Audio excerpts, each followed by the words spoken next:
Welcome to One Word a Day. I'm Sophia, piloting into the universe of Chinese. Let's continue exploring ocean/industrial age concepts that first translated into Japanese and then Chinese borrow it back. Okay, so 派出所 is today's concept.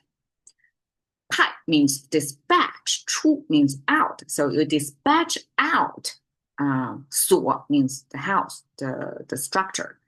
In this case, 派出所 was actually police station. And of course, police station was a new thing that didn't exist ever in Japan or China back then 200 years ago. So this police station as a modern society institution, when it first introduced to the East, it was translated by the behavior of what the house. So first it's a station, right? So it's a house. We use the architecture in there. And then what the architecture do, like the behaviorally, what that place do. It dispatch people, it dispatch policemen out to the world. So there was this, as a public safety and service, offered to the public. That was something new. And so when this concept first translated, it's this behavior of dispatching. We are observing from outside that police officers were dispatched out of this house. All right. So pai, simplified traditional, they look the same. Actually, the whole three characters looks the same. That means it's already extremely simplified. The simplification happened in 1950s. Couldn't do any more than that. But if you look at 2,000 years ago, wow, a whole new world to me. And I've done this like in my fourth year. So at some point, I discovered that I cannot just stay at a simplified version. I cannot explain, I cannot understand what those characters mean, given those little lines.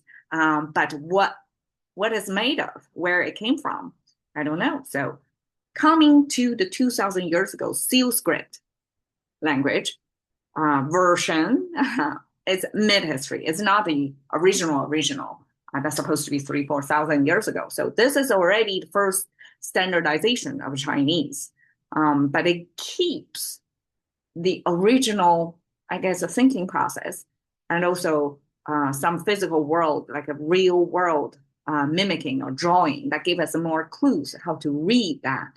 Okay, so pi, the left side is the water symbol, and the water is made of this mainstream, continuous, and it's a curvature. It's not a straight line because that's water flowing in nature through the channels, right? Through however the easiest way to go. So it's definitely not a straight line. And then on the side, there are two broken lines. So either it was a blockage by the bank of the river, or it could be near the sides, the two sides. Besides the mainstream, the currents go faster. The sides, actually, there is this reverse current, the teddy underneath it. So that's this broken symbol that on the sides, water flow gets more complicated. It's not one directional. Okay, then the right side is like, whoa, what is that? And you can see it's kind of similar, flowy, almost like the water symbol, except that it got more branches in there. Things connecting, things separating, things are forming to accumulating. So all that imagery gives you the sense of together, this image means different branches of water. So we can observe water on the surface that it's like smaller streams formed into bigger streams, and then like a creeks to streams to rivers and then to ocean, right? If we want to simplify that process. So these different branches of waterways, this connecting, converging, like diverging, all that complicated map of waters, footprint on Earth that's observable for us was depicted on here. So it's a different water network. And plus the water together, it means this water network. And that means dispatch because when we dispatch, either as like paramedics or other public service, that oftentimes is multiple units going at the same time, probably to different directions, assigned to different roles, going to different locations. So it's kind of a spreading out, or kind of a distributively sending out at probably even different time, different location, different purpose, different equipped. So that's what dispatch is about. We use the water network to symbolize this intricate way of dispatching resources. Okay, out simply is a plant symbol, this trident looking thing, out of the earth, kind of forming make a dent out of the earth. And that's a visual way to excavate, plant out of its ground. And that's how Chinese express out. And out as a motion, oftentimes it's humans that we move. We have motions, we have actions taken, we go in and out. But Chinese use excavate, plant as this out action. Instead of using a human figure, we use plant to symbolize human behavior most often. Okay, house. I translate it as a house, but actually it could be the unit of house. Chinese unit of measurement is the whole thing. To describe anything, we have to add its particular noun specific unit of measurement. So this actually is a unit of measurement to count the residence or the architecture. That's residential living quarters, and Chinese use su to count it. And I map it as, well, it was created by the two icons. The right side is a jin, is axe. So the whole thing is a log, and then this piece is cut off.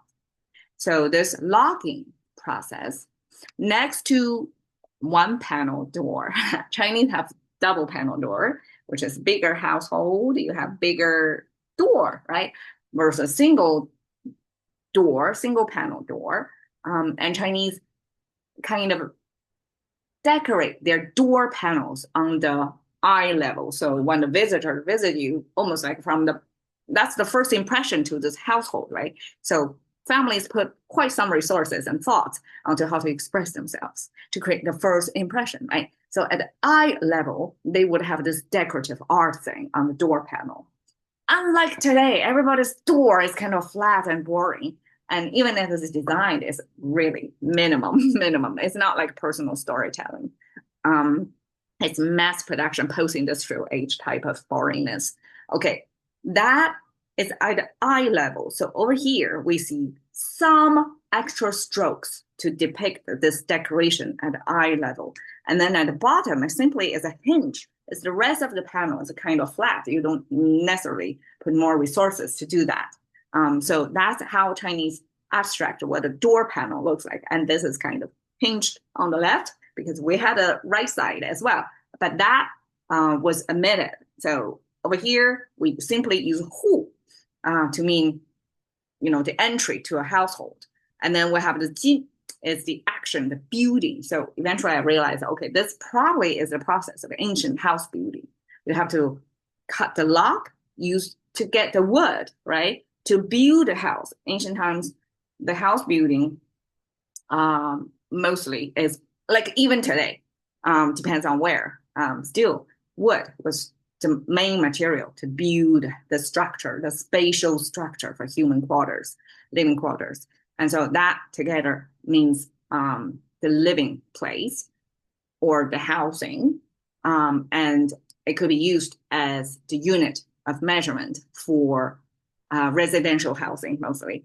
Okay, so 派出所, even if here the 所 is residential housing, but because it already exists in Chinese, and in this context, when Japanese scholars translate, and the users of this language all know what 所 is. It's a housing, and probably it's pretty formal housing. It's not like a little shed.